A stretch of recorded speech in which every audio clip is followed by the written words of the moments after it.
Hello, welcome to the channel Why Stories. Enjoy watching. The weather was dreary, it was raining heavily, seeping into the souls of the city dwellers with invisible darkness, making them even angrier, more irritable, and intolerant towards each other. Amidst those fleeing from the downpour, pouring from the sky like a curse, there was a small barefoot boy, about 12 years old, who was in a kind of an oblivion. He was wandering aimlessly, dragging his feet through puddles, nervously avoiding people. The city roared, splashed, and thundered, the wind howled, and not a single living soul paid attention to the slender figure lost in this chaotic metropolitan flow. Completely soaked, the boy, whose name was Miguel, found his way to the outskirts and noticed some abandoned building. It seemed to be either an unfinished construction site or an uninhabited structure left to decay. The first floor was cluttered and messy. Old rags, trash, bottles, and glass shards dangerously littered the surface that was once a floor covered in brown paint. In one corner, Miguel noticed an old iron bed with a greasy mattress and a dry blanket. He crawled into this refuge, curled up, and instantly fell asleep while the unprecedented rain continued to pour. In his dreams, Miguel saw terrifying scenes from his life, fragments of his father's curse-laden words. He jerked and sobbed in his sleep but couldn't wake up. In reality, Miguel Navarro was not an orphan. He had been living with his father since he was 5 years old. However, he couldn't get used to the fact that his mother had abandoned him. Memories of a carefree childhood with both parents suddenly gave way to beatings and humiliation. Why did his mother treat him so cruelly? It was an unbearable time. Miguel's father, Pablo Navarro, had moved to a new apartment with a young woman and told Miguel to call her mom, while his beloved mother, T, who had protected him from his father's anger, had disappeared. Pain and resentment settled in the child's soul. His stepmother despised him, schemed against him, lied to his father, claiming that Miguel didn't listen, behaved badly, insulted others, and even had fights. Pablo Navarro, who was a retired officer, loved his son. Fate had given him his son in his late years, but he never showed his feelings. Over time, Miguel became convinced that his father hated him. For any mistake, the former serviceman severely punished his son, taking a long, heavy whip and firmly teaching the unruly boy a lesson. Such discipline was considered necessary for nurturing the spirit, but from Miguel's perspective, it was just unbearable trauma. The first blow was excruciating. One day he woke up, and his mother was not there. His father didn't explain anything and silently went to his study. The little boy thought that his mom would surely return soon, but by the evening, she was still nowhere to be seen. When he asked his father, the man took out the whip and punished his son. A man doesn't ask foolish questions. You should remember that. But why can't I? Before the boy could finish, the whip struck his back, and in pain, grief, and humiliation, Miguel stopped asking anything. He just waited for the day when the door would open and his mother would walk in. Then he remembered 5 sleepless nights, a week-long fever, unfamiliar men's voices, and a bright white room with soft beds. Kind nurses in white coats visited the boy. One of them asked about his father, trying to assure him that he wouldn't be given away, but his father had to explain how they treated the boy at home. Miguel remained silent, as if he had suddenly forgotten how to speak.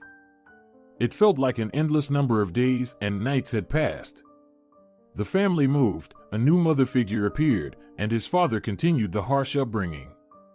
Stepmother Olympia wanted to get rid of the gloomy boy who harshly punished him for every minor mistake or poor cleaning. On the day of his escape, she stole Miguel's school diary, but, to her dismay, it showed that he was doing well at school, and then cold-bloodedly wrote down some F's for the past week. When his father came home for the weekly assessment, he didn't even give Miguel a chance to speak. Accusing his stepmother, Pablo became even angrier and toughened the punishment. Miguel couldn't bear such betrayal. "Dad, she's lying, and you believe her, not me. You never believe me, never listen to me, you only tell me to shut up. You better silence her. You are not a father to me. Not a father. I hate both of you." The boy wriggled out of his father's grip, skillfully evaded him, and dashed barefoot out into the rain. Then he was running without looking back, exhausting himself, sobbing inconsolably for a long time. In this way, the boy found himself on the streets, yearning to disappear, to die, but never to return again. On that day, his father didn't report to the police, but he called his school teacher. The teacher praised the boy for his diligence and excellent academic performance. She chatted for 10 minutes, describing what a wonderful boy Miguel was. Pain pierced through Pablo, and he had a lump in his throat. He remembered the past 6 years. What had become of him? How did he blindly trust Olympia and not see the efforts of the neglected boy? If his son didn't come back, he would be right. Pablo wiped away a tear, stood up, and took the whip. Olympia screamed when she saw her husband in the doorway. "Pablo, what are you doing? You've been lying to me." "What are you talking about?" "I've never." She didn't have a chance to finish as the whip struck her face, leaving a red mark. The woman screamed in horror, recoiled, and tried to escape, but Pablo blocked her way. "Tell me the truth right now. You know, I tried my best to be your son's friend and helper, but he just hates me. He thinks that I'm the reason his mother left. I just wanted to live in peace and harmony, without arguments and resentment, but Miguel never listened to me. Forgive me, but it was unbearable when he refused to eat my food, didn't share anything about school, and didn't let me check his homework. He built a wall between us that I could never break. I was so tired. Nobody but you cared for the child, and because of you, not me, he ran away. I believed you until the end. I've heard these stories 1,000 times. I just called his school teacher, and they told me that there are no issues with his studies. What do you say to that?" Pablo angrily shouted, wanting to strike, but then changed his mind, exhausted as if the whip were too heavy to lift. "It was a test. I didn't mean to do it like that. I just needed to tell you something important. Yes, we've been fighting for your attention from the very beginning. Miguel, what is he? He's a child, yes, a cunning one. You spent all your time with him. If he wanted, you'd go to the park together without me. When the boy was sick, you spent 24 hours by his side. But what was left for me? To wait and hope that you'd stop being so attached to the little parasite and remember that you have a wife. I forgave you everything. You and your tea, and the child on the side. And what about you? Without asking me, you brought Miguel into our home. I only exist like a servant all these years. Pablo, I hate him. He took everything from me. He turned my life upside down. If not for him, we have our own child. If you want to know the truth, there it is. I've been waiting for Miguel to die or leave the house. Now, I got what I wanted. You didn't get it. Now you are left alone. Get out of here, so I never see you again." That evening, Pablo realized that he had been living next to a monster. Instead of a wife, he had a son. By morning, the weather had calmed down. The rain had relented, and the timid sun was peeking through the clouds, weakly warming the earth submerged in mud and water. The paths quickly dried up, and the puddles disappeared one by one. The clear and sunny day symbolized the rebirth of harmony and peace on earth. Miguel slept until morning, and when he woke up, he saw someone sleeping at his feet, curled up. He approached and looked closely. It seemed to be a boy of the same age as him, but dirty and skinny. At that moment, the stranger woke up, stretched with a contented shining smile, and said cheerfully, "Hey, bro, who are you?" "Miguel," he blurted out in surprise, marveling he was in high spirits. "I'm Leo. Let's get to the point. How did you end up here?" "I'm hungry, by the way. I left home and that's it. I can't go back there, no way." "Oh, well, they'll find you quickly.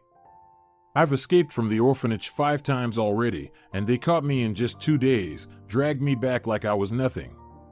And going back there is not an option. Valerio watches over the place and forces us to do shady stuff, and he beats us for no reason." "What? Shady stuff? What do you mean?" Oh, you're green, but beaten too, I see. Who do you think he is, huh? It's none of your business, Miguel hissed angrily, then reconsidered. I don't want to think about home, so don't be mad. There's no need to speak about it. We need to stick together and figure out what to do next. Well, I have a good plan. I've wanted to leave for a long time, but I never dared. Besides, I know where to go. I've been planning this for 2 years. I just didn't want to run like this without a plan. All right, we'll see if you're really smart. I'll go to the nearby canteen. Maybe I can get some food there. And why are you barefoot? That's not good. They'll spot you, and someone might call the police. You stay here. They won't report me. They all know me and don't bother. I'll be right back. Wait up. Leo hurried away. His cheerful voice, almost bald head, and clear blue eyes were striking. He had met many boys like him in his life, but this one was running around, chattering, not caring about anything. After a while, the boys were munching on a plump bun, split in half by Leo, and drinking water from a bottle. They alleviated their hunger for a bit. They shared their future plans. The boy from the orphanage seemed to be glad to have found an unexpected friend in misfortune. He was Leo's first grateful listener, unspoiled by life, even though anger still dwelled within him. Leo, here's the thing. We need to get to my place. I have the keys. I always carry them with me.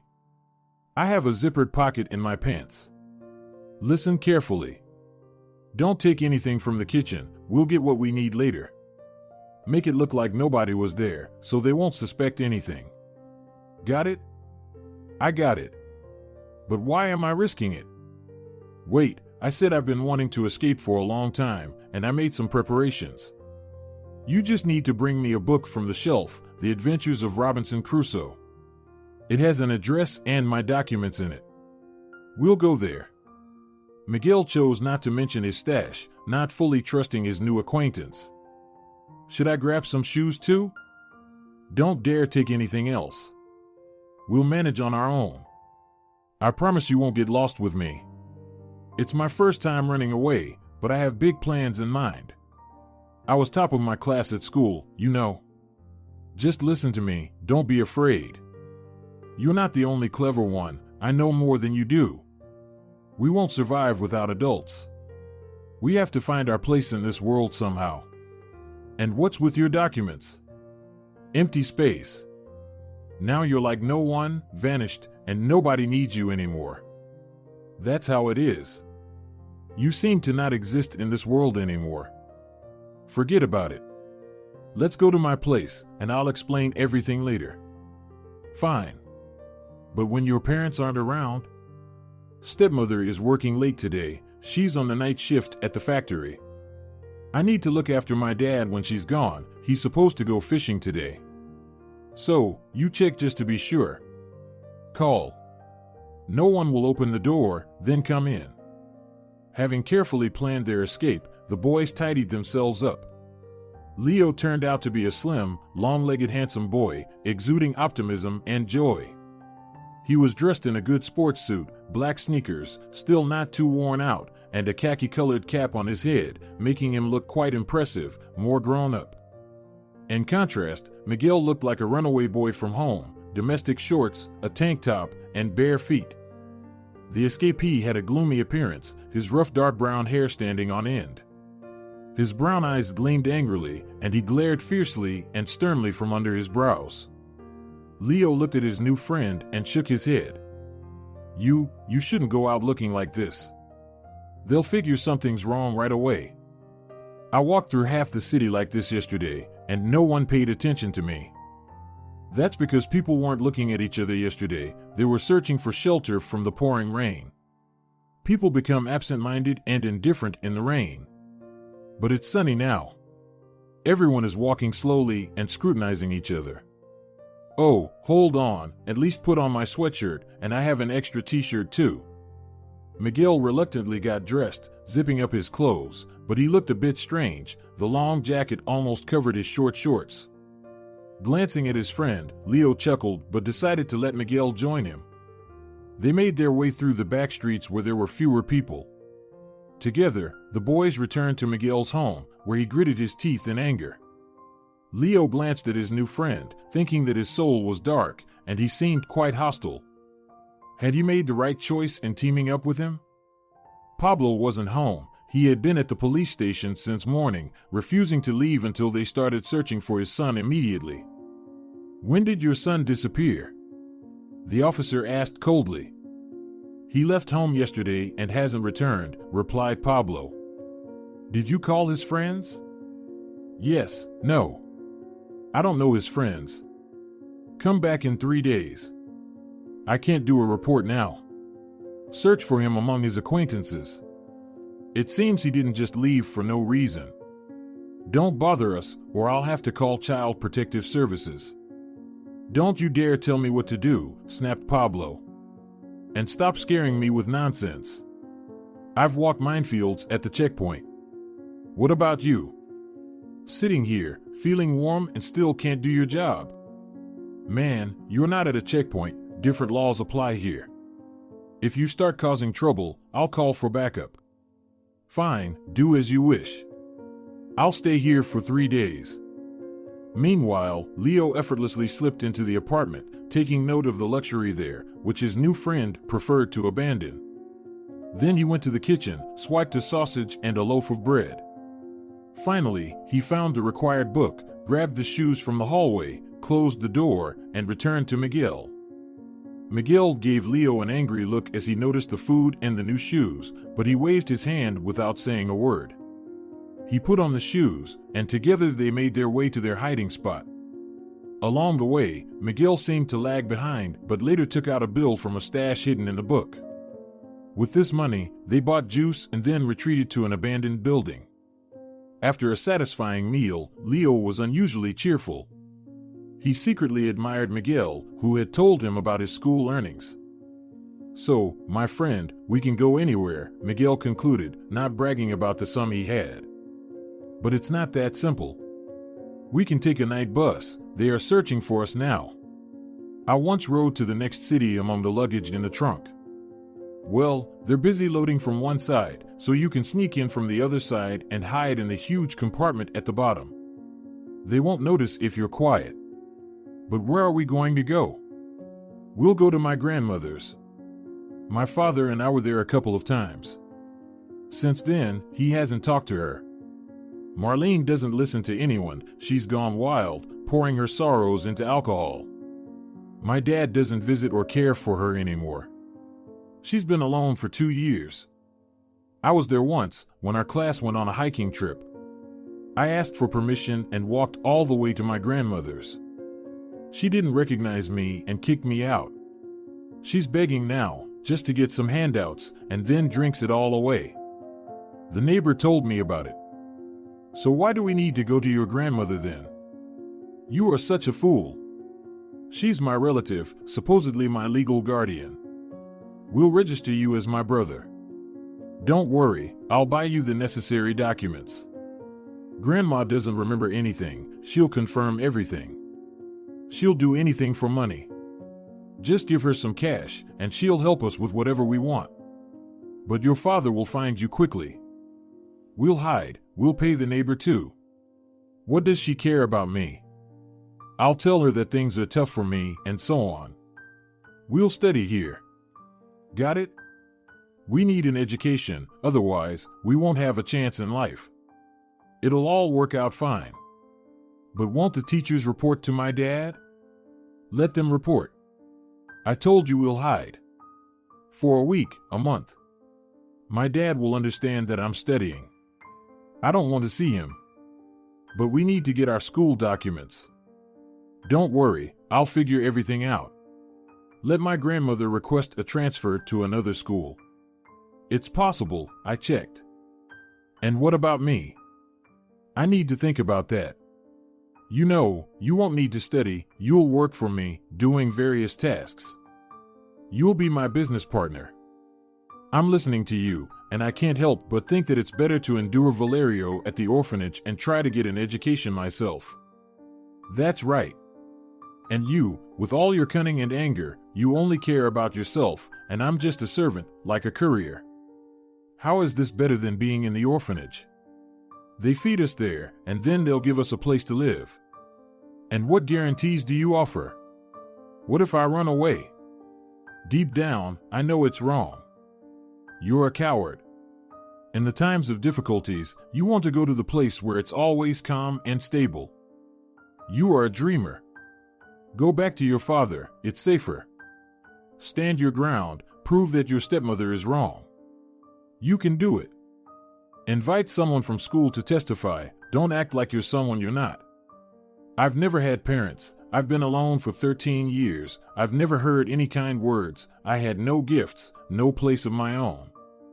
I've never known any other life, class, canteen, and a rag in the hallway, year after year. That's hopelessness. Look at me, I'm not angry like you. I'm here for you. The world isn't my enemy. No one is to blame for my loneliness. Who gave birth to me, God will judge them, I've forgiven everyone. And what about you? All dark and angry. Leo spoke calmly, without sorrow, even quietly and humbly. Then he raised his voice with conviction and ran away swiftly, leaving Miguel to snort and shake his head. He had no time for this pitiful, timid, and somehow offensive, smiling boy. Miguel had firmly decided to go to his grandmother's village, buy her favor, and hire a caregiver if needed. He had a stash of almost $1 million, brand new bills saved in parts over the years on a children's account. His father was unaware of the scheme since the card was provided by a local classmate. Keeping money on the card was risky, after all, it was someone else's account, but Miguel loved cash, and only it gave him a sense of security and satisfaction. Leaving the city was decided upon right away. The runaway bought a backpack, packed food, a smartphone, it was with a pawnshop SIM card, spent a long time choosing a sweater with an internal pocket to keep the money close to his body, and decided he would need 2 sweaters. In the first pocket, he put the money, zipped it up, and then put on a hoodie over it. He chose white pants, making him look more powerful and imposing. At night, he sneaked onto a bus, hiding among the luggage. After 3 hours of shaking, the boy finally emerged when someone retrieved their luggage at the next stop. The driver shouted something after him, but he sped away. He could have walked the rest of the way, but the night scared him, so Miguel found shelter in an unfinished store where none of the workers had yet arrived. At dawn, the boy continued his journey and reached the village an hour later. He didn't get lost, thanks to the navigator he had activated on his phone, and he had already studied the map of the area. He knew the area well, having absorbed the geography lessons perfectly. The grandmother's house looked forlorn, with an overgrown garden even in the middle of June. The gate was ajar, barely holding up.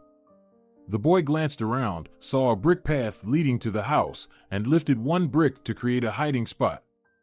He wrapped the money in a plastic bag, buried it in the hole, covered it with soil, and then closed the brick, leaving only a few bills in his pocket. The door to the cottage was not locked. As he opened it, a horrible, old smell of sourness, urine, and moonshine hit him. Leaving the door open, the boy opened the windows and removed the black, dirty curtains. Then something heavy fell on his head. Good thing I hid the money, he managed to think before falling to the floor. A formidable figure of a grandmother stood above him. She was wearing some intimidatingly colorful dress. "Who are you, and why did you break into my house?" she demanded. "Well, Granny, you're still not bad," the boy replied. "I'll beat you right now." "No need, Granny, I'm your grandson, Miguel." "Miguel, you're not welcome here.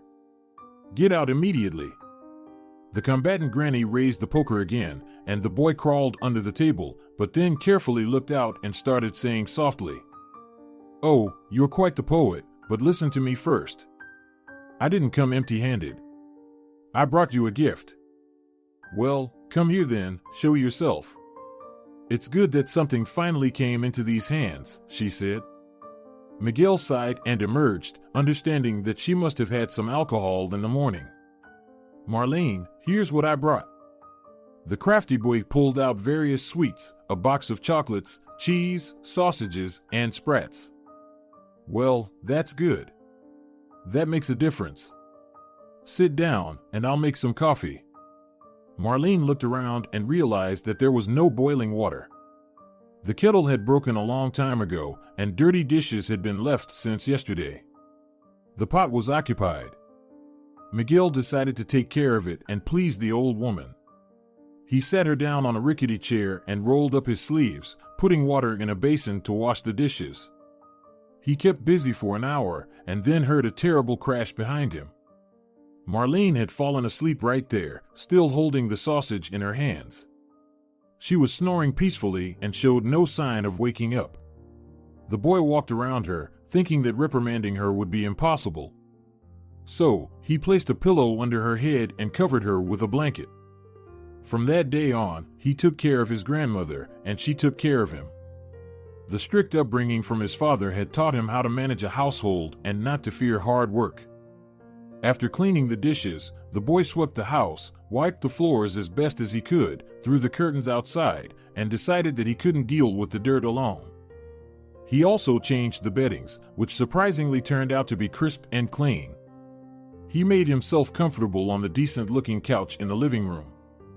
The joy of being independent and not facing unfair punishment filled his soul.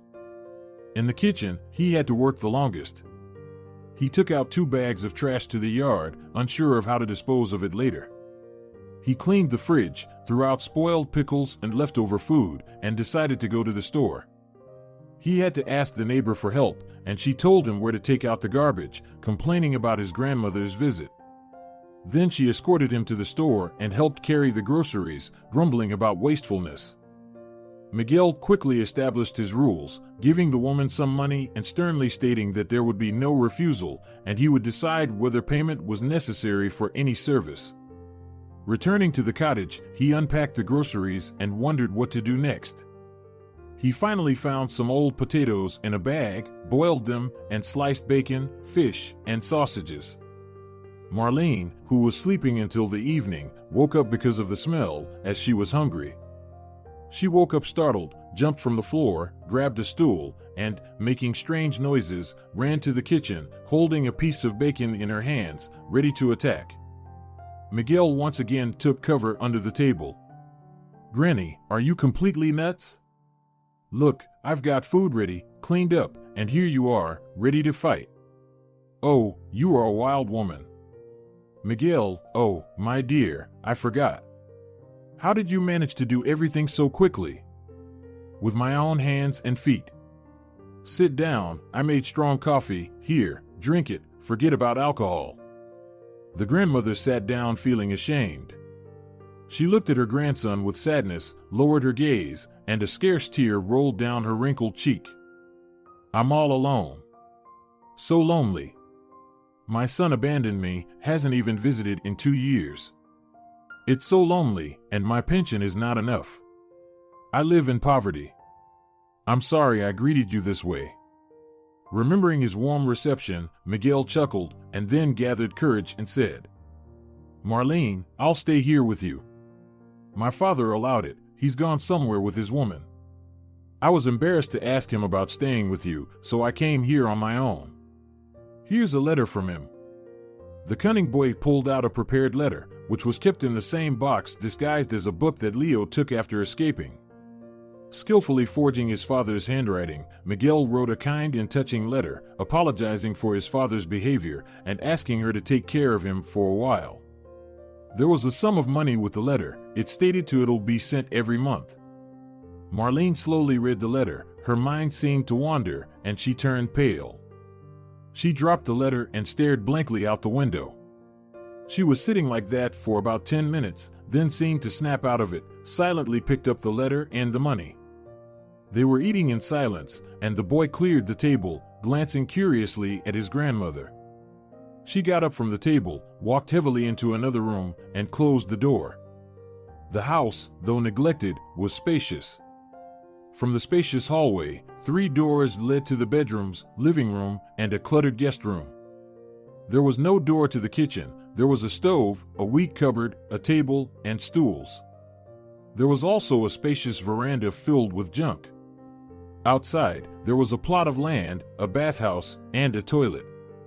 For a city dweller, it might seem inconvenient, but the village was not far from the city, and there was sewage.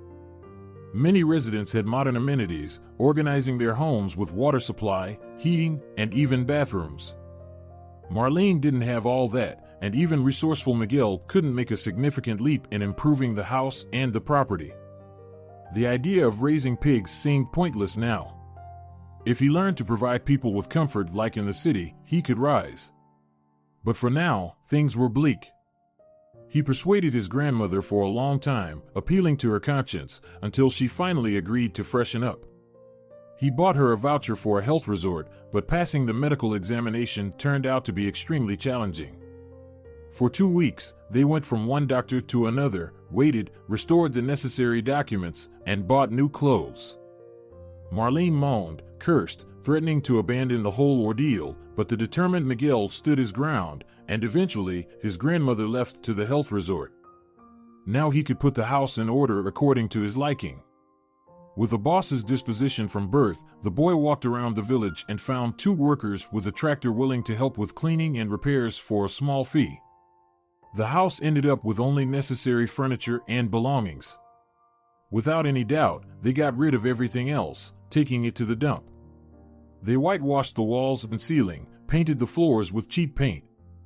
The workers turned out to be unreliable. They tried to intimidate the boy into giving them the money, searched through his belongings in the evening. However, Miguel was clever, and he outsmarted them by saying that he left a stash outside, then left the house and ran straight to the police station. On that day, the men had a tough time, spending the night in custody. Later, they held a grudge but decided not to mess with the boy. Miguel earned the nickname Little Boss, and he felt powerful and important. He posted advertisements offering help with house chores. He didn't want to burden his grandmother with work, and he wouldn't have time to handle everything himself. Winter was almost there, he had to go to school, and a guardian would be helpful. He quickly found the bodyguard. He was a cheerful 19-year-old guy, living in a large family, ready to take on any job. Later, Timoteo became indispensable for Miguel, but that's a story for later. Challenges were still ahead. Granny returned from her vacation after a week, and she was difficult to recognize, as if she had rested from 5 years of oblivion. She smiled and radiated from within, as if her precious grandson had rescued her from the clutches of hopelessness. But Miguel was only using people to achieve his goals. He treated his grandmother with indifference. She was only useful to him as a guardian. He coldly listened to her complaints about how everything valuable had been taken away and then yelled at her, saying that she had let herself go, covered in moss and dirt. The process of Miguel's registration in the village was not without drama. Going to school brought surprises. After inquiries from the city about the expulsion of a high school student named Miguel, an angry Pablo came to Marlene's house. Miguel sensed his father and quickly jumped out of the window just before meeting him. He hid in the bathhouse of his assistant Timoteo, knowing that his father would search for him relentlessly. Marlene and her son had an intense talk later. "Well, Mom, where is Miguel? I almost buried him a month ago, and here you are hiding him. How dare you not tell me?" Pablo was standing in the corridor, having already searched the whole house and yard, overturning stools along the way. "You've gone completely crazy, Pablo. Here, read this." Marlene went to her room and brought back a letter. Miguel's father stared in amazement at the letters, identical to his handwriting, and quickly read the message. "Yeah, this little rascal really got crafty. It wasn't me who wrote this. My son twisted things around. What's this all about? Did your child double-cross you? You treated him like he was a mess, so he ran away. Shut up, old woman. Do you remember how you lived and how you turned your back on me?" As soon as Pablo left the house, his mother said with a surprised look, "But you see, it's fine now. Look, Miguel did all of this. He made everything clean and neat. He even found me a helper, and everything is running smoothly around the house. That worker of his, he is something. And you? What have you done?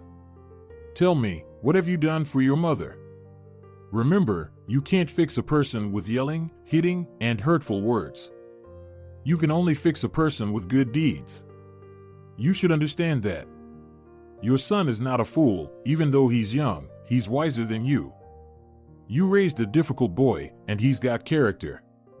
He's teaching me things now. He won't forgive you, never will he forgive you because you didn't value him, and you hurt him deeply. I've seen it all. He has scars on his back, it's heartbreaking to look at them. You're not a father, and you're not a son. Pablo was listening to this tirade, and in his heart, he knew his mother was right, she was always right, but his pride wouldn't allow him to admit it. He stood in the corridor, turning pale, clenching his fists in anger, and only the thought that he could only do evil deeds stopped him from punishing his mother for her cruel words. He kicked the door with his foot, stormed out, searched the yard again, went to the neighbor, asked for Timoteo's whereabouts, and went to his house to interrogate him. The imposing, tall, and burly man towered over Pablo menacingly. Why are you coming here? This is a private house, I won't let my family down. Don't play games, where's Miguel? I just want to talk to him properly. I want to apologize. Things will be different now. Son, come out to your father, let's make peace. I know I was wrong. I admit it. Well, you visited Grandma and now it's time to come home. The man tried to force his way into the yard, pushing the owner. Timoteo sternly brandished an axe he had taken out of the shed and advanced towards Pablo. In that moment, a voice from above told, "No need. Leave him." Miguel stood on the sloping roof of the high bathhouse. "As you wish," the guy with the axe said quietly and stepped aside. Miguel, my son, I never thought I'd see you. Forgive me, my dear boy.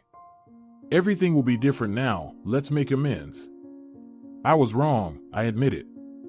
Come down to your father. I have no father. You should leave, man, you mean nothing to me.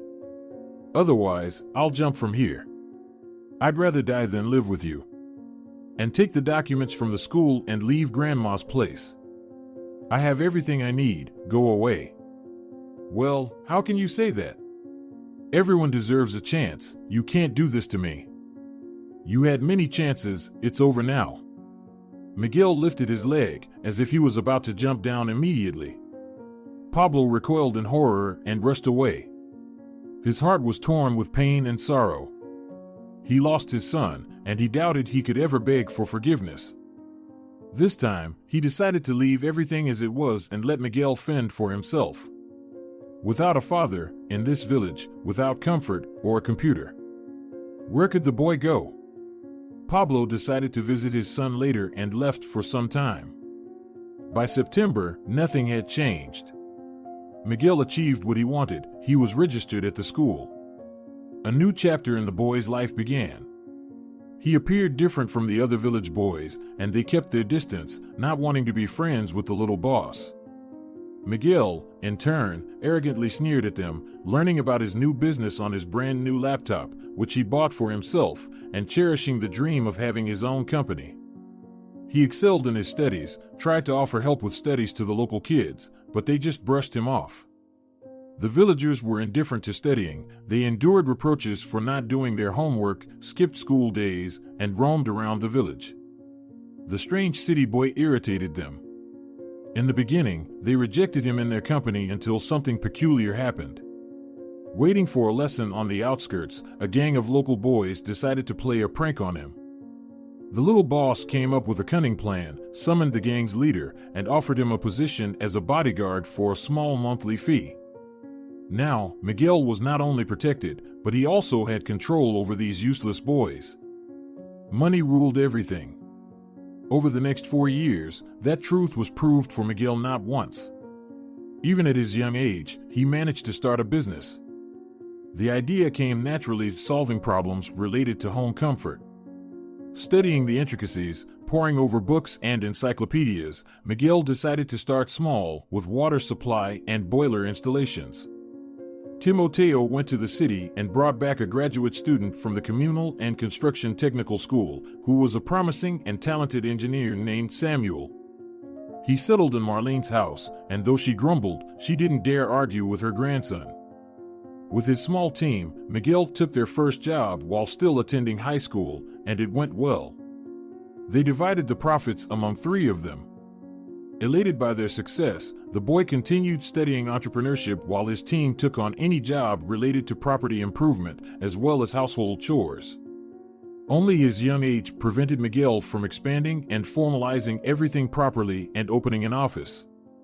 In high school, when Miguel turned 16, he passed his exams successfully and got accepted into a college of economics and law. During this time, his team nearly fell apart twice. The first disaster came from the city. A local businessman met with the young man and threatened trouble for his worker Timoteo. He was afraid for his family. The assistant backed out of his duties and tried to find a job on his own. Samuel, on Miguel's advice, held back, helping local wealthy families with small plumbing jobs. But that was not the level of work that could bring in substantial income. Confronted by competition, Miguel found a different way to bypass it. He planned to move to the city where he was studying. Marlene wept and lamented that she wouldn't be able to manage alone, but her grandson didn't listen, packed his belongings in silence, bid her a cold farewell, and left. Left alone, Marlene pondered deeply. She could never understand this person. He had taken care of her for 4 years, and now he left without leaving her a single penny, not even saying thank you. It seemed his heart was locked away, as though he refused to show any emotions. He never even looked at the village girls, considering them unworthy of his attention. Miguel not only didn't squander his savings, but also multiplied them. He rented a spacious apartment and set up an office in one of the rooms. But he couldn't immediately continue with his plans. Fate tripped him up again. Though Timoteo returned to the boss, unable to find a better job, Samuel adamantly refused. He fell in love with a girl and decided to marry her. Love affairs took away the main employee from the firm for a while. After the wedding, however, the engineer returned. He needed to provide for his family. Following a family council, his wife allowed him to save money for an apartment in the city. Miguel's studies didn't take much time. The company expanded, and they had enough orders. About 10 new employees with different specialties joined the team, and accounting was set up. By the end of his studies, Miguel, finally coming of age, officially registered the company under his name. Thus, the most renowned company Comfort emerged in the city, offering a wide range of services: water supply, construction of small structures, landscape design, and more. The company's office was built in the city center, a 2-story building with a tower. The owner of this organization was known as a ruthless and demanding boss who tolerated no objections. Miguel personally arranged everything as he pleased. The salaries of the supporting staff were hopelessly low, and a series of dismissals didn't bother the entrepreneur, as he would hire anyone desperate for work. Timoteo regretted his return to the company. The owner seemed to forget all the good he had done for him. Miguel appointed an experienced military man as the head of the security department, while he assigned his loyal assistant as an ordinary guard. Timoteo couldn't forgive him for that. He attempted to meet with Miguel, but the latter curtly responded that if the position didn't suit him, he could leave. With a heavy heart, the cheerful, robust, and devoted Timoteo left for his family. He soon found a job as a forester and cut the former friend out of his life. However, the situation was different with Samuel, who had not only education but also was talented. Moreover, he was older than the boss and knew how to manipulate people. With time, becoming the deputy head, Samuel became indispensable in many matters. He organized equipment supplies, conducted testing, and even visited work sites himself. Miguel realized that his enterprising employee was not so simple, yet he couldn't do without him. Thanks to Samuel, his wife's dream came true. He bought an apartment, drove a luxurious car, and catered to his family's every desire. Meanwhile, Miguel remained alone. He never visited his father, meeting him only at his grandmother's place, but refusing to speak to him. After moving to the city, the young man forgot about Marlene. He didn't call or visit her. His heart had grown callous, and in his mind, there were only numbers and money. The owner of comfort fulfilled his main dream, but it didn't make him happy. He invited girls, had fun, tried all kinds of active sports, went hunting and fishing, but nothing touched his soul or brought joy, as if the scars on his back were just as painful as the scars in his soul. Only work provided a means of distraction and satisfaction. In the evenings, he returned to his luxurious apartment, pacing from one corner to another, dealing with his company's affairs in his mind. This somnambulistic state was interrupted only once when news from the past reached him. One day, Miguel personally went to a project site where the client insisted that both the designer and the owner himself attend. They arrived at a small house with a spacious yard. Two huskies were peacefully sleeping on the lawn. They only wagged their tails at the uninvited guests and got up only when they saw their owner. The guests were greeted by a slim, blue-eyed guy with a radiant smile. "Hey, buddy," he smiled, unexpectedly hugging Miguel. "Leo?" The head of the company exclaimed, to the great surprise of the designer, smiling for the first time in his life. "I recognized you. Look at you, all important. But I knew you could do it. It's such a wonderful coincidence. I sold my apartment in the hometown and bought a house here. I was browsing the ads, and you were there, the owner of comfort. You looked familiar, and then I read the name Miguel. Come on, let your employee think about what can be done on the plot for now. Okay? We'll go to the house. Let's have some coffee." Memories pierced the young man. He remembered running barefoot in the rain, and then this cheerful guy feeding him a roll without knowing him, simply sharing from the kindness of his heart.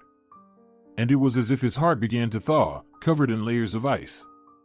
Valerio was endlessly chatty. He was open to the world and naturally happy. A fluffy white cat greeted them in the house, and then a little energetic 3-year-old girl grabbed the animal and joyfully squealed and laughed, running away with it. In the kitchen, there was a stately, fair-haired girl with clear, kind eyes. "Miguel, this is my wife, Laura. Laura, meet Miguel. Well, I told you about him. And this little rascal is Katerina, our daughter." "Hello," the guest said quietly, feeling uncomfortable in this realm of love and joy. "Oh, you're always so gloomy. Look at me. I'm working as a guard, Laura is a teacher. We're not very wealthy, just this house is what we have. We can't even afford a proper design. I just wanted to see you," Leo replied. "And how did you live afterwards?" "Well, we farewelled in a bad way. That's how it is. I wanted to say that one shouldn't dream about the wrong things, but I didn't. And you know, I stopped running away. I looked at it from the outside. The main gift is the ability to withstand a blow, endure hardships without malice. That's my character. That's my treasure. Many people become bitter in life, but letting go, forgiving everyone, that's a special skill. I lived in an orphanage until I turned 18, did odd jobs wherever I could. Then I got an apartment and met Laura. My happiness. Simple, family happiness. Our daughter is growing up. We'll buy a trailer and travel the world. That's my dream. And money? The soul shouldn't crave that. They won't heal the pain in the heart." "Leo, you were a philosopher then, and you're still one," Miguel smirked. "What about you?" "Well, I finished school at my grandmother's in the village, then I went to the college and gradually built up the company." "Do you visit your family?" "No, I don't want to." "Well, what do you want now?" Looking at his carefree, happy old friend, Miguel suddenly realized that he couldn't answer that question. His mother had left, and he had longed to understand. He was waiting for her return, but then came the whip, and his heart closed forever. He didn't know what he wanted. All these years, he lived like a robot, mechanically pursuing his goal, but that goal was material prosperity. What was the purpose of all this money? They lay cold and lifeless in the safe, but inside, there was emptiness. Only that half-shared role from his childhood somehow had meaning. Back then, he should have understood something, but he didn't. He didn't hear the faint beating of his heart.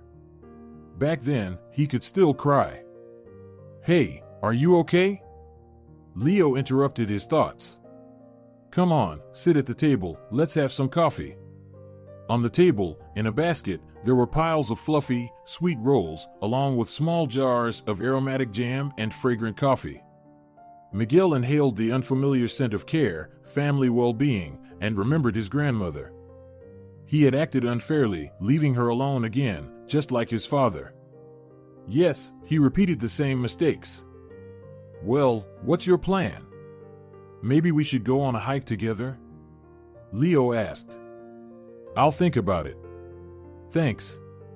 Your coffee is wonderful, but I have to go. I'll call you."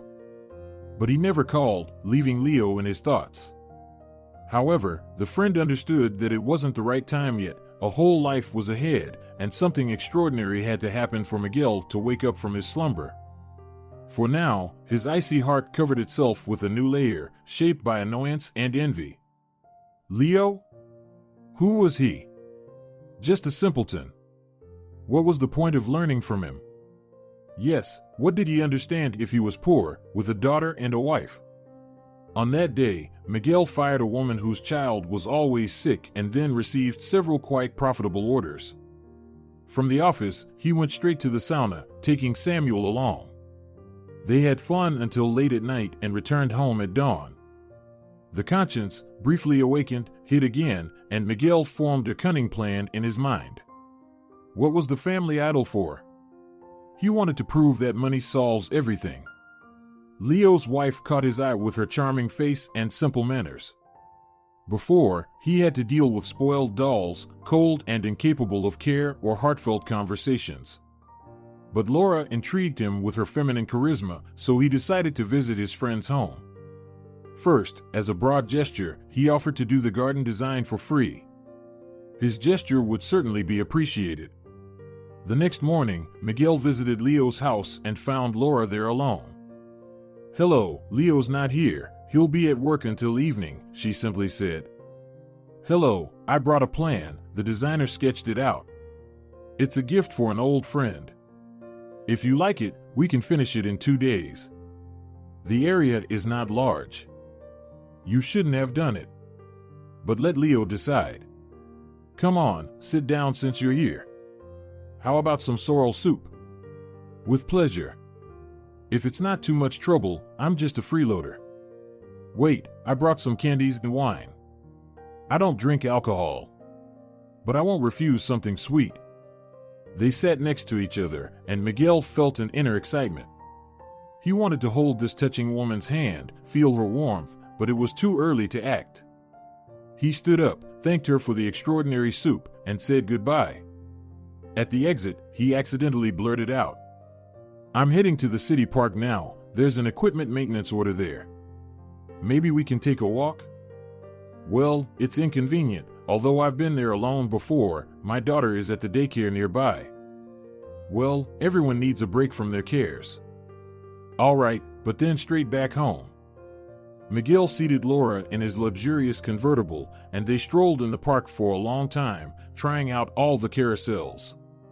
Later, Miguel treated Laura to an exquisite restaurant meal. They arrived home in the afternoon, and Laura asked him to drop her off at the daycare center next to their house. As he opened the car door, Miguel's hand accidentally brushed against hers, and he felt a tremor in response.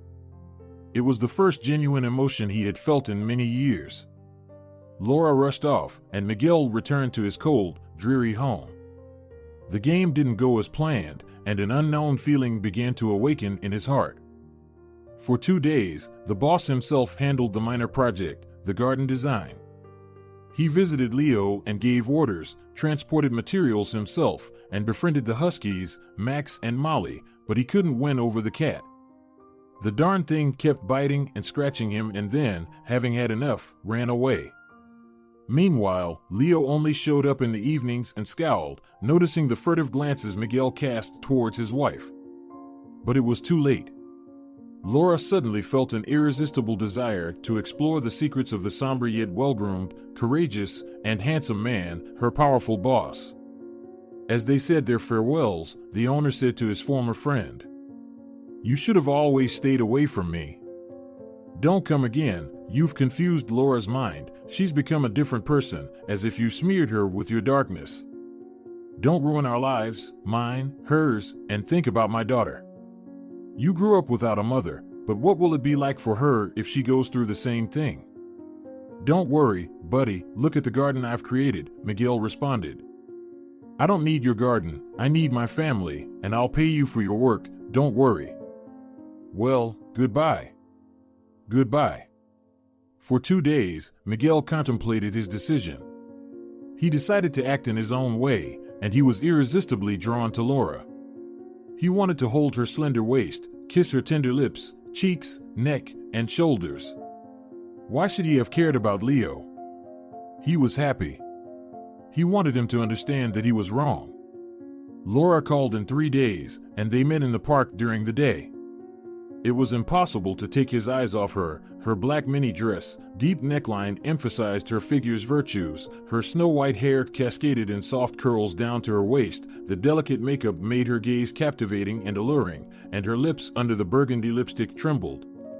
Miguel felt as if his heart had suddenly come to life, as if he hadn't truly lived before. He gifted her an enormous bouquet of roses, kissed her hand, but then couldn't resist and passionately embraced Laura, attempting to kiss her. Suddenly, the girl broke free and burst into laughter. "Oh, Mr. Gloomy Heart has melted. Miguel, did you know that not everything can be bought with money? I am one of those things, and didn't you notice that I never wear such dresses, and this lipstick color doesn't suit me? Did you really understand anything about what I live and breathe for? What I like? No. You only want to possess me like an object. You're just a capricious little boy, wanting to have someone else's toy. But I'm not like that at all, my soul and intentions are pure." "Stop, where are you going, psycho gloomy genius?" "Goodbye." "Well, leave if you want to. And what do you know about us? How he cared for me in the orphanage for 15 years, protected me, saved me, that he is my life and soul, my better half, and you, oh, wait. You were supposed to find your other half and understand that you can express your feelings, that your heart is alive." Miguel did hear Laura's tirade, but it only angered him even more. He still didn't understand anything. Since then, he became harsher towards women, fired several more employees, and spent evenings with different girls. His heart fell silent once again. Meanwhile, the company continued to grow, and a branch was opened in his hometown. Miguel often visited the second office, but still couldn't bring himself to visit his father. In the ruthless world of business, he grew colder again, focused on income and begrudged salaries. The owner of the comfort was well known for his meticulous character. 10 years passed. The whirlpool of business drained the soul out of determined Miguel. He became a powerful and confident man with a penetrating gaze, but still, he didn't have a life partner. An unexpected event in the company turned out to be the shock that rewound the merciless circle of time and put everything in its place. A new cleaner appeared in the second branch, a kind elderly woman who worked diligently. She stayed late, impeccably tidied up, and cleaned Miguel's office with special zeal. For a month, she worked with effort, almost living in the office, seemingly keeping an eye on the boss. Miguel decided to play a joke on the poor woman who somehow irritated him with her presence. On the day of a meeting when all the employees gathered in his office, Miguel walked in and decided to tease the woman sarcastically. "You are so diligent, I should give you money for that." Everyone laughed in unison, knowing that the owner never gave anyone an extra penny and treated the service staff with contempt. "Granny, kiss my feet, and I'll raise your salary." The cleaner, T, sadly stopped, and a tear rolled down her cheek. What she said stunned all the employees.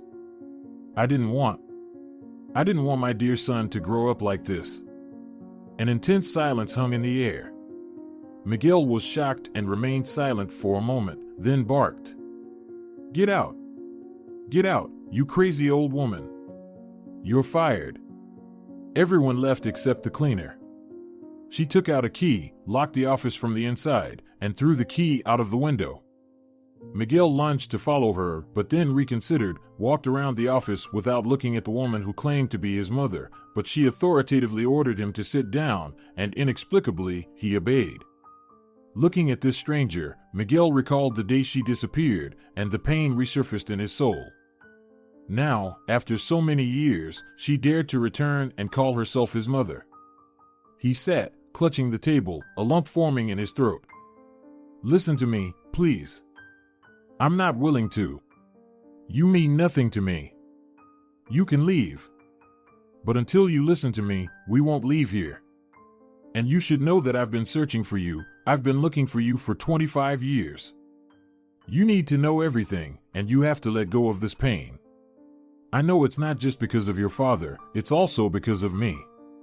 Yes, I showed weakness and left at Pablo's request. It's hard to believe. It's easy to find someone in the city." Miguel turned away, and his mother began to tell her story. "I met your father while serving in the military. He was working on contract at the border at that time. I lived in a neighboring village to support my mother and brother. I worked as a kitchen assistant for many years, then found a good job and started commuting to the border. I never got married. I was cautious and didn't want to leave my family. I was in my 40s when your father started courting me. As it turned out, it was out of desperation and boredom. He had a loyal woman waiting for him at home, Olympia, the woman who caused me to lose everything. After a month, I found out that Pablo had resigned. He left without saying goodbye to me, and I attempted suicide by throwing myself under a car, but miraculously survived. I later discovered that I was pregnant, and your father came to say his farewell. Upon learning about the child, he told me to give the baby to him, saying he could provide a better life, while a homeless cook like me was of no use to him. I was heartbroken, realizing that I had given my heart to such a cruel man. But he returned, apologized, and even asked me to marry him. I should have known that such kindness couldn't be expected from him. He never loved me, and we didn't live as husband and wife, only as neighbors. From the beginning, he was planning to take our son away from me. You were very weak and often sick, and your father feared that the separation would harm you. I was happy and believed that my husband loved me, but then he brought me divorce papers. He did everything without involving me, using his old connections. I was crushed. I packed you up and wanted to leave secretly, knowing that your father wouldn't just give you back to me. However, Pablo got ahead of me. While you were asleep, they came from the hospital and took me away. Your father paid a crazy amount to have me confined to a clinic. They took away my parental rights. When I was discharged, you were already gone. Later, I found out that you had moved to another city, and I was left running around between foster care, nursery, school, and passport office. Your father had taken care of everything, silencing everyone, and no one could help me. After leaving the hospital, I was left on the streets, working as a janitor, barely making ends meet. I didn't need anything for myself. I spent my entire life searching for you. By chance, an acquaintance gave me your grandmother's address. When I came to the village, she said you never visited her, and that Pablo had disappeared, not leaving any address and completely forgetting about her existence. I went there 3 times, but it was in vain. I couldn't stay in the city, so I had to go back to my native village to my brother. But he was married and not happy to see me. I had to live in the sauna so as not to disturb his family. Then I became a cook again, living in a corner near the barracks. I led a wandering life, like a homeless person, for more than 20 years. Life passed me by, leaving nothing behind, no home, no children, no joy. But my heart is at peace, and I don't blame anyone. I've forgiven my family a long time ago, and I visit my brother with kindness. Just a month ago, I came back from the border, and Marlene wasn't alive anymore, and the courtyard was overgrown with nettles. That's the story. I asked neighbors about you, and they said you lived with your grandmother for 4 years and then left somewhere without sending a single letter for 100 years. So, I went to ask Timoteo. He told me about you, your former friend who told me everything about those years. He had already forgiven you. He gave me your address and sent his regards. That's how I found out that you made it this far. I wanted to wait a bit, to observe my son from the distance. And the bitterest thing is that life has shuffled you so much, leaving almost nothing in your soul. But you must learn to forgive life and the whole world. Money, as I can see, didn't make you happy at all. My son. Right now, I can't believe that you are my own flesh and blood. I won't wait for your forgiveness, you are too harsh and stubborn. But listen to your heart at least once, it's still alive. Here, I brought you a present. The woman stood up and handed Miguel a small toy car that fit in the palm of her hand. Vague memories of his mother bringing him this toy in the hospital sparked somewhere but disappeared. The mother and son, separated by fate for many years, were sitting there like strangers. Teesside took out a spare set of keys, silently approached her son, hugged him, and whispered softly, "No matter what you are, remember, you are my only son, and I've kept you in my heart all these years." The mother left, quietly closing the door. Employees watched her with smiles and curiosity, noticing a distant resemblance to the boss. Miguel was overwhelmed. For the first time, he couldn't figure out what was happening in his soul. Fragments of phrases, his father's whip, the toy car, Leo's friendly smile, the bond for two, Timoteo's loyalty, and his grandmother, all these memories flooded him. How could he forget about her all these years? His heart had been asleep all this time, and now it hurt. Oh, it hurt so much. I'm alone, I've always ruined everything. I didn't protect anyone, neither friends nor family. What's the point of running over everyone when it brings no happiness? It's all an illusion of life around me. Miguel fell silent, spending the rest of the day in his office. He didn't want to see anyone, so he instructed his secretary to let everyone go home for the day. The company was in turmoil, gossip and rumors about the boss's strange behavior spread like wildfire. The sudden order left everyone shocked. It had never happened before. Urgent orders required immediate execution, so eventually, the bewildered employees dispersed. The owner of Comfort walked through his properties, then silently left, leaving the security guards puzzled. Miguel got into his car and drove to his father's home. The apartment was open. With a heavy heart, he walked into the hallway. Familiar walls and distant memories surrounded him. A young unknown woman in a white robe came out of the room. "Hello, who are you visiting?" I came to see my dad." "Pablo?" The woman raised her eyebrows in surprise. "I'm sorry, I'm the caregiver. Your father has difficulty speaking and moving, he had a stroke. But why didn't you come earlier?" Miguel swallowed hard and quickly walked into the room. At the sight of his aged father, his heart clenched. "Dad, I'm back." He approached and squeezed his father's weakly responsive hand. "My son." "Dad, forgive me. You know I forgave you a long time ago, but my heart seemed asleep all these years. Everything is in the past now, I forgot, I should have visited. Grandma, she didn't wait. Yes, I know, I don't deserve her forgiveness." Pablo smiled and pointed upward, indicating that Grandma sees everything from above, then fell into oblivion, as if he had fallen asleep instantly. The caregiver, watching this, wiped tears streaming down her face. "What's wrong with Dad? He gets tired quickly if he's too agitated or tries to talk too much. Let him rest. Would you like some coffee? How should I address you?" "Miguel." "And I'm Luz." "Come, you're at home here, and I'm a guest," she smiled and suddenly blushed. As if a veil fell from his eyes, the young man now saw, felt, and experienced life. In front of him there was a simple, smiling, rosy-cheeked girl with a light brown braid. He hadn't encountered such natural beauty in a long time. The uncomplicated tea party brought tranquility, and Miguel's revived soul joyfully appreciated the simple pleasures, perceiving scents and tastes differently. Overnight, they bid farewell to Luz. Why wasn't he angry at his father anymore? Why did he rush to him, forgiving him instantly for the long history with his mother? Contrary to logic, why had he come to the betrayer? In his mind, something clicked when he learned about his grandmother's death. The lock fell off his heart, and time turned back.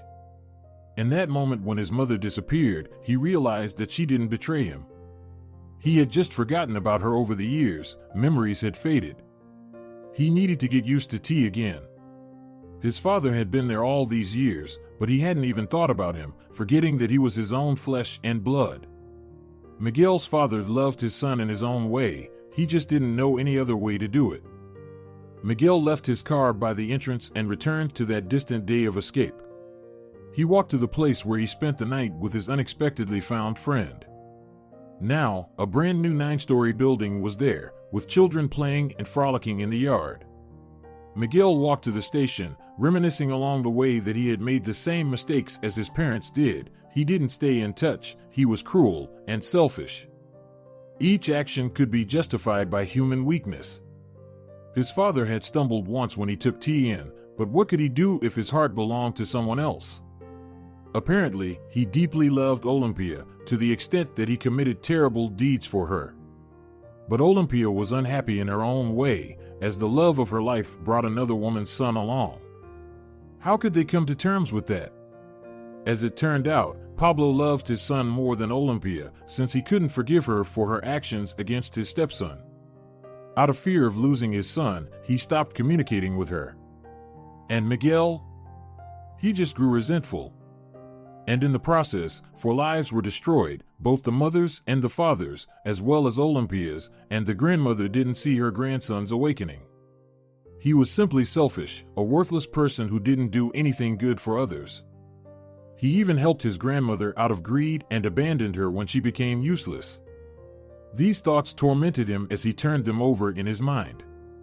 Miguel approached the ticket counter, purchased a bus ticket, and as if transported back to that same day, he arrived at the stop early, walking to his grandmother's village. It was dawn. Hot July sun warmed the earth.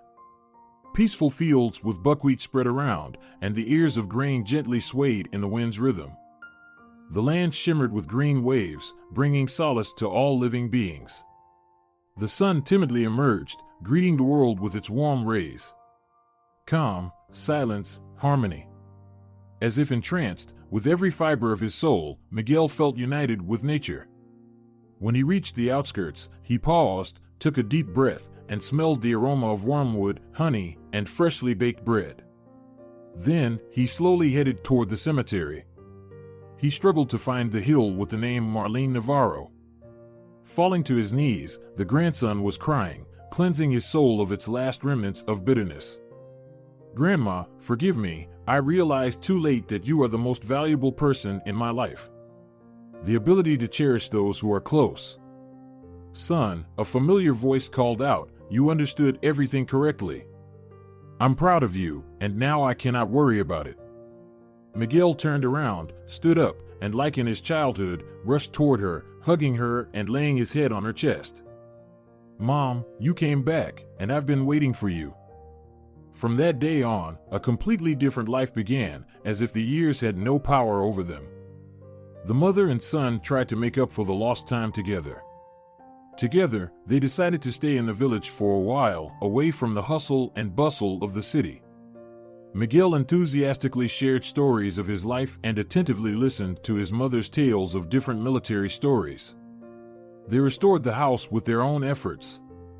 The old house was falling apart. Ideally, it needed to be rebuilt. They visited Timoteo, who had started his own family and lived not far from the village in a well-built forester's house. Miguel finally understood what true happiness and tranquility meant. Together, they visited his father. Besides, the office kept calling. The deputy couldn't handle the current issues, so Miguel had to interrupt his vacation and return to the second branch. First, they visited Pablo, and his mother hesitated to enter his room but eventually did and silently sat in a corner on the table. "Well, hello, Pablo, I see you've aged." "Well, I'm not getting any younger either." The man got very nervous, quickly sat on the bed, and mumbled incoherent phrases. "Oh, come on, lie down, don't worry, I no longer hold any grudges. I let go a long time ago. Look, I've seen our son. T, my dear, stay, the patient weakly said. Well, if you want, I'll sit with you. After all, I never got remarried, I loved only you. But let's not dwell on the past. Miguel entered, visited his father, and they left, leaving him to rest. They decided to let Luz go. Now, his mother wanted to take care of her ex-husband herself. The caregiver explained the care he needed and prepared a comprehensive list of recommendations. With Luz, Miguel left the apartment and invited her on a date. Just a month later, they got married. He couldn't have imagined a better girl. She was sincere, caring, beautiful, and fell in love with her future husband at first sight. The company no longer provided the same satisfaction as before, so Miguel decided to sell his first branch to Samuel, who took a small loan and bought half of the business. By then, the engineer had become an experienced businessman, having accumulated a fortune. Miguel transferred the second branch to his mother. The former cleaner once entered the company as the owner, stunning the employees who remembered how their former boss used to behave rudely with the service staff. Running the business was challenging for the woman. At first, she consulted with her son, but later, she hired a director. T divided the profits equally, transferring half to Miguel's account each month. Miguel's father felt much better. He learned how to walk again and spoke more clearly. The former miser was unrecognizable. He made a luxurious gift to his friend Leo, wanting to reconcile with him. Miguel bought a huge trailer and drove it to Laura and Leo's house. The hosts initially refused such a gift, but eventually decided that they could all go on a trip together. Thus, a curious company gathered in the former orphan's garden, organizing a family council. The families of Leo and Miguel met in one place for the first time. T and Pablo refused to join the trip, so it was decided to send the young ones on tour. The bright September enticed the travelers with uncharted expanses. They planned the route to the farthest point of the country. It was a grand project. Leo's daughter ran around with the map, packing backpacks, showing unheard of agility. Only Luz was sad, trying to dissuade her husband from this venture. Miguel worried about living someone else's dream. He enjoyed the time spent with loved ones, but seemed to have no other dreams and lost the purpose of life. However, the idea of the road soon fascinated him, and after a week, in mid-September, the 5 travelers set off and reached the place where they planned to make their first stop and take a walk. An hour later, the trailer stalled. Miguel noticed that Luz was noticeably nervous. The unfortunate start of the trip upset not only her, but everyone else too. They decided to hire a mechanic. While they were waiting, they parked the trailer and asked a passing car to help move it off the road. They organized a picnic and called the station to inform that the mechanic would only come the next week, so they decided not to call other services and stayed overnight in the field. Luz meticulously checked the doors and sat next to Miguel, as if not intending to sleep the whole night. In the morning, she opened her eyes, having dozed off by the bed, but her husband was gone. Leo, Laura, where's Miguel? What are you yelling for? He probably went for a walk. Let him sleep. Don't scream like a maniac, you'll wake our daughter. In the middle of the night. What are you talking about? The door was open, but I closed it. All right, let's go look together, Leo agreed gloomily. Dawn broke outside, and the sun peeked at the earth sullenly from under the clouds. The morning coolness refreshed, and the boundless fields of corn stretched around them. Miguel was nowhere to be seen. Miguel! Luz screamed anxiously into this wasteland. Why are you shouting? Let's wait a bit before panicking, he took his phone. Call him before making a fuss. They returned to the trailer. Miguel's former boss's phone was inside, ringing listlessly. An hour passed, and Miguel did not return. He had disappeared into the night, leaving even his shoes and warm clothes behind. He left barefoot again, Leo said sadly. What are you talking about? Laura asked. Well, nothing. Some stuff. Maybe I'll tell you later. What should we do now? Mom, I'm hungry, Katerina, Laura and Leo's daughter, interrupted the conversation. Wait for a bit, I'll make sandwiches, her mother brushed her off. We need to go back, Leo said convincingly. They had breakfast in silence, waiting for the city mechanic. They wandered around aimlessly. Finally, the mechanic arrived and had been working until evening but found the cause. Somebody played a joke on you, there's water in the fuel. You'll have to use another fuel, he said. The travelers gasped in unison. It was a deliberate stop due to someone's malicious intentions. They had a reserve of fuel in jerry cans, so the car was soon ready for the trip again. 3 phones received a message from an unknown number. With amazement, they read, "I have arrived in town." Miguel. No, it wasn't him who texted us this, Luz insisted. Well, he's quite a character. I still can't figure out what's going on in his head, Laura said. But he could have done it to make the journey more interesting, like a quest for us, Leo mused. This man is a fool, Katerina chimed in with a mischievous smile. Her friend sternly looked at the girl, then burst out laughing genuinely. They managed to lighten the mood. Why then did we have water in the gas tank? Luz persisted. Well, it was probably him trying to entertain us. It seems we were getting bored, Leo said thoughtfully. After calming down a bit, Luz agreed to continue the journey with everyone, although her heart told her that Miguel was not there, and they should return home. She knew that there was someone who never approved of her life partner. The day before the trip, she received a note saying, "The road of your evil boss won't be long." That's why she was anxious and didn't trust the message allegedly from Miguel. The road seemed long, and the tension did not subside, they only stopped once. Laura took the wheel from Leo, who went to sleep. By 2 a.m, they reached the edge of a regional center. The woman drove into a field, turned off the engine, and went to sleep.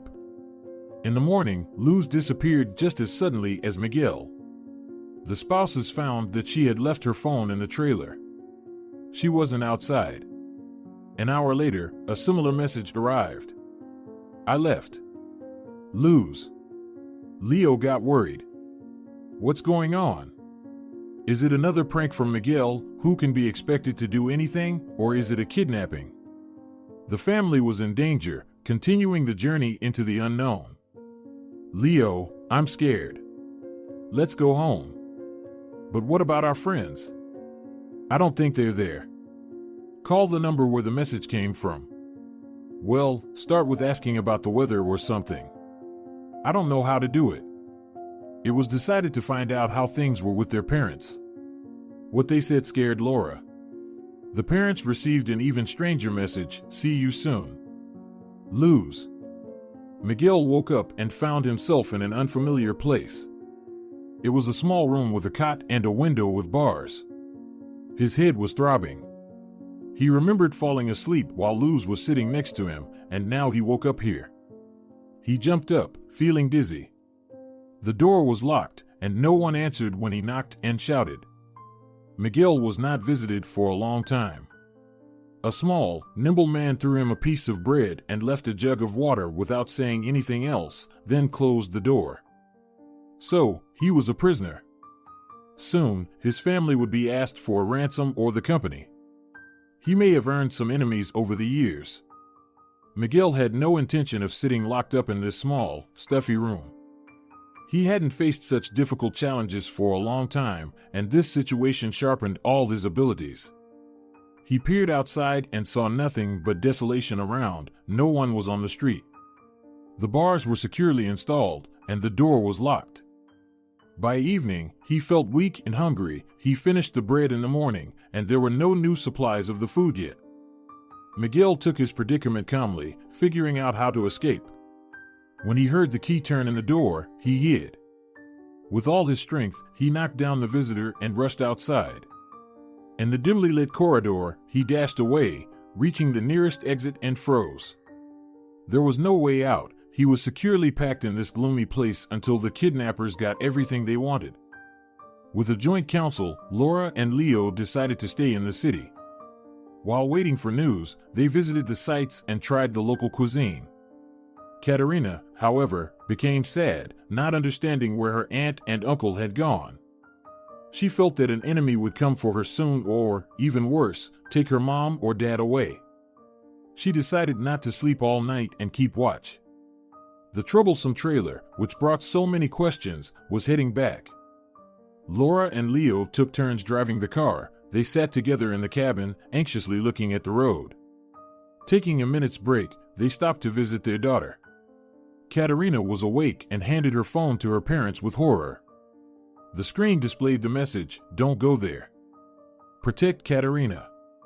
Laura screamed, convinced that her daughter would now be kidnapped. It seemed that someone invisible was watching them and just playing with their fate. So, we were on the right track. Someone really doesn't want us to return. They're leading us away from the city, so we won't get in their way, Leo said. Yes, but we need to be cleverer. We must leave the trailer behind. From now on, we should continue the journey by car, Laura replied. And what? Will we call a taxi? Yes, I think that's the best solution. The travelers parked the trailer in the nearest village and called a taxi from the city. While waiting, they decided to tidy up and gather necessary belongings. On the bed, Luz found a piece of paper with notes, the departure date, stopping time, the arrival of the master, and hourly calculations. Why would they need to write all this down? Leo wondered. After some thought, he folded the note and carefully inspected the belongings. He found it strange that Miguel's clothes and personal belongings remained in the trailer, while Luz's things were missing. It suggested one thing: the woman had left on her own, so she might know something about her husband's disappearance. A taxi arrived, and the family carefully locked all doors before setting off in the opposite direction. Whatever Miguel was like, they needed to rescue him. It was evident that someone had kidnapped him. Nobody really knew who Luz was. She vaguely mentioned that she had recently come from a village, lived alone, and worked at the hospital. Pablo, Miguel's father, might know more about her. Leo decided to go to him with his family. T was surprised and shocked to see the travelers at the doorstep. What happened? Miguel and Luz disappeared on the way. You know, we called, but something strange is happening. They wanted us to go further, as if they wanted us out of the way. Soon, the family gathered in the kitchen to discuss the issue. They thought carefully, compared all the facts, and reread the notes. In the first one, Miguel was waiting in the city, then Luz ordered them to go back, and after there was a hinting at Katerina's kidnapping, they were told to continue the journey. This meant one thing: if they stopped looking for Miguel, they would be left alone. But Leo couldn't betray his friend. He decided to get to the bottom of everything. The family was in danger. If someone had been following the trailer, they must have seen that they returned home. Another equally worrying moment was Luz's strange behavior. She packed so few things for the journey that they fit into a small bag. Throughout the trip, she seemed nervous and overly distraught about her husband's disappearance. After she vanished, all her things disappeared as well. Leo looked meaningfully at Pablo and asked the question that troubled him. What do you know about Luz? Who is she, and why did she quickly get involved with Miguel? I didn't want to get involved in my son's affairs again. I thought Luz really loved him. What's wrong with Luz? Laura and everyone else stared at Pablo, awaiting an explanation. She is Olympia's daughter from her second marriage, my ex-wife. After our divorce, Olympia kept coming to me, wanting to come back, but I couldn't forgive her. She took my son away from his mother, and she separated us. Let's not talk about it. I'm also to blame for everything. Olympia was grieving and married her lover. Turns out she was cheating on me all along. Couldn't forgive me for tea. While I was serving, Olympia raised our daughter, but then she left her with her lover. She ran between me and Luz's dad. That's how it was. I didn't live long with Olympia. We divorced quickly. Without thinking twice, she returned to her second family. So, I'm confused. Does this mean that you had your own families, and each of you could have had different destinies? Olympia wouldn't have abandoned her daughter or pursued an elusive happiness if you, Dad, had thought about your son from the beginning and hadn't deprived him of his mother. If you had let go of your Olympia right away. Oh, well, it's all in the past, Pablo said with a stern look. Olympia hid our daughter from me. I only found out after the divorce, and when I realized what a mess we had made, I was horrified. I even went to T's place to reconcile, but I didn't find her there or at her brother's. At that time, she was searching for Miguel everywhere and even went to my mother. What about Luz? How did she become your caregiver? Leo asked. Well, Olympia brought her to me herself. She visited me all these years, talked about otherworldly love, but I was too preoccupied for that. When I learned about her being Miguel's mother, that's when I got sick, and that's when Luz appeared. She courted me with zeal, asking about Miguel all the time. And when he appeared, she clung to him like a leech and captivated him, looking at him with her innocent eyes. So, it means that both his mom and stepmother teamed up for Miguel? Leo whispered thoughtfully. They want something from him. If they kidnapped our son, we'll soon find out, T said anxiously. What about Luz's dad? What kind of person is he? Leo inquired. He's some kind of simpleton, but he loves Olympia and his daughter. He seemed to work at the plant, Pablo replied. So, they were never wealthy. That means they needed money, Leo said, and asked for Olympia's address. The gathering ended tragically.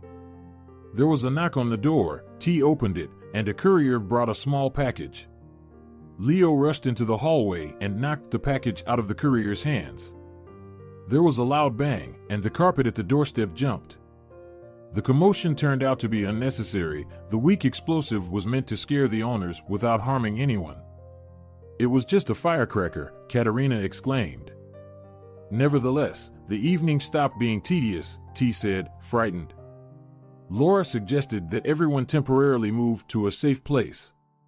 After thinking it over, they decided to rent an apartment through an agent. Once settled in their new sanctuary and exhausted from recent events, they all dispersed to different rooms and went to sleep. In the morning, Pablo received a phone call. A cold voice demanded $10 million for Miguel's life. They were given a week to gather the funds. Miguel paced from corner to corner in his small cell. He had accepted his situation. There was no way to escape. At the end of the corridor where he had run, there was a room with vigilant guards. On the third day, they started feeding him better. He thought with melancholy about those who were condemned to death and were given the best treatment on their last day. The door clicked open, and a visitor entered the room. Miguel recognized the woman and shuddered with horror and disgust. There was his stepmother standing in front of him. The door wasn't locked, which seemed strange and suspicious. As if someone else was standing there. Olympia sat on a chair, looked at her former stepson with contempt, and said through gritted teeth, "You degenerate. Worthless degenerate, I hate you. My whole life has been a mess because of you. I wish you were never born. You and your slut of a mother should have died together." "Good afternoon, dear mother," Miguel smirked, which only infuriated her further. "Shut up. If it weren't for our daughter, you'd be rotting in the basement, chained up." "Daughter? So, I have a half-sister too." "How wonderful," Miguel said with a smile. "Well, you are very well acquainted with our daughter, and your arrogance will vanish in an instant," Olympia said as she motioned for Luz to come in. Luz entered the room with her head down, and when Miguel saw her, he screamed and sat on the cot. He seemed to have lost his ability to speak out of sheer astonishment. Olympia took advantage of the moment and melodically recounted all the trials she had endured. The main one being that Miguel was the cause of her separation from Pablo, the only man she had loved all her life. Olympia had gone mad when she learned about her stepson's wealth and success. They lived almost in poverty, barely making ends meet, while Luz worked at the hospital to help her mother and father as much as she could. Pablo's illness came at the most opportune time for Olympia. She had a plan that she wanted to execute with the help of her daughter. At first, the plan seemed hopeless. The son didn't show up at his father's house, but then he suddenly appeared. Luz managed to charm Miguel. Olympia wanted to exploit her son-in-law's wealth through her daughter, But something unimaginable happened. The company was sold, and the second office was registered under the mother's name. Luz could be left with nothing, although she regularly shared her husband's money with her mother. Buying the trailer for her friend seemed crazy, but after some discussion, they decided to use it to their advantage. They decided to kidnap Miguel and demand a ransom from his family. They planned the escape routes. Olympia found a house abroad and planned to leave with her daughter as soon as the deal was done. Throughout the journey, Olympia followed the travelers. Luz opened the door, and her mother administered a shot with a sleeping drug. The guys hired for a substantial sum transported Miguel to the city, and then Luz successfully played the tragedy. At night, she packed her bags and left the trailer. They tried to scare Leo to dissuade him from looking for his friend on his own, but it was unsuccessful. In her heart, Olympia was afraid of Leo, who was an active man with lots of life experience and could find out the truth. She contemplated how to permanently eliminate him, even if she had to kidnap Katerina. Now it all depended on Miguel's family, how quickly they could gather the money for his release. Miguel listened to Olympia's insane plan and sadly watched Luz. She hid her eyes and wiped away tears unnoticed by her mother. She truly loved her husband and regretted giving in to her mother's persuasion. Those tears shed for him, a lost young man, meant a lot to Miguel. Olympia wouldn't be able to execute her plan. Love intervened, correcting the mistakes of those who wandered in darkness. The visitor headed toward the exit and told Luz to follow her, but for the first time, the daughter resisted. "You go ahead, I need 5 minutes to talk." "I need it." "As you wish." "You're a fool. Look, you started to have feelings for him, and what did I gain from it?" "Nothing." "Miguel," Luz whispered quietly. "No need. I understand now. I've learned to understand people. You should know that I'll do everything to thwart my mother. I'll text them today. I'm sorry, I was so afraid to defy her. She has suffered so much. I just felt sorry for her with all my heart, but now I see she won't change. She's always been self-centered. Luz, you're the most radiant, bright soul I've ever met. I love you very much. And I love you. Now come on, take this and eat," Luz said, handing her husband a stick of sausage she pulled out from the folds of her dress. Miguel smiled. After they confessed their feelings, it seemed quite incongruous. T vehemently resisted the investigation. She was eager to gather the money quickly, even considering selling the company to meet the kidnappers' demands immediately. Leo and Pablo stuck together. Laura was to keep an eye on the restless woman, and they went to Luz's father. They were greeted by an unremarkable, balding man who refused to listen and slammed the door right in their faces. Leo didn't give up. "Sergio, your wife has lost her mind. They kidnapped someone. If you won't talk to us, I'll come back with the police." A minute later, the door opened again, and the man didn't invite them inside, but he looked at them angrily and whispered, "Get out. Get out of here. I'll call the police on you." But Leo persisted. "Sergio, Olympia is keeping Miguel somewhere. She's asking for 10 million for him. What kind of man are you if you can't provide for your family? Get out. Get out of here." The owner shrieked. After a moment of hesitation, he closed the door. A minute later, he called the guests, who were descending the stairs, and tossed them a piece of paper. It was the address of Olympia's old house in the city. At the same moment, a message arrived from an unknown number. "Miguel is in the city. Dad knows the address. Luz." The woman turned out to be neither a kidnapper, nor a wife, nor a stepmother, nor even a mother. In the end, she turned out to be insignificant. Pablo, who had already filed a report on the kidnapping and ransom demands, immediately headed to the police station. On the same day, they all traveled to the city. Leo and Laura, along with Katerina, returned to the trailer. Pablo and T went together with a police team. It seemed unlikely that they were following a false lead. Luz left too many clues. The house greeted them with barred windows and a gloomy facade. They called the local police for assistance. Pablo himself knocked on the door of the house, and Olympia opened it, startled and attempting to hide. "Hello, Olympia. I've come for a visit. Will you let me in? What are you doing here, and why? Go away. I'll call security right now." "Oh, come on, dear, I just missed you." The man stepped forward and hugged the stunned woman. The squad began storming the building, and handcuffs were quickly placed on Olympia's wrists. Within 5 minutes, the would-be gangsters, hired by the inexperienced woman, were arrested, cursing their employer with every breath. Miguel was found in a distant room, looking thinner and weaker, but he appeared serene. In the evening, all the participants of the recent events gathered in the trailer. Miguel recounted what had happened to him during the past week. He listened as they searched for him and, to the surprise of many, said that he didn't hold any grudge against Luz, who turned out to be a weak and obedient daughter, blindly trusting her mother. Olympia was arrested along with her accomplices, but Luz had disappeared.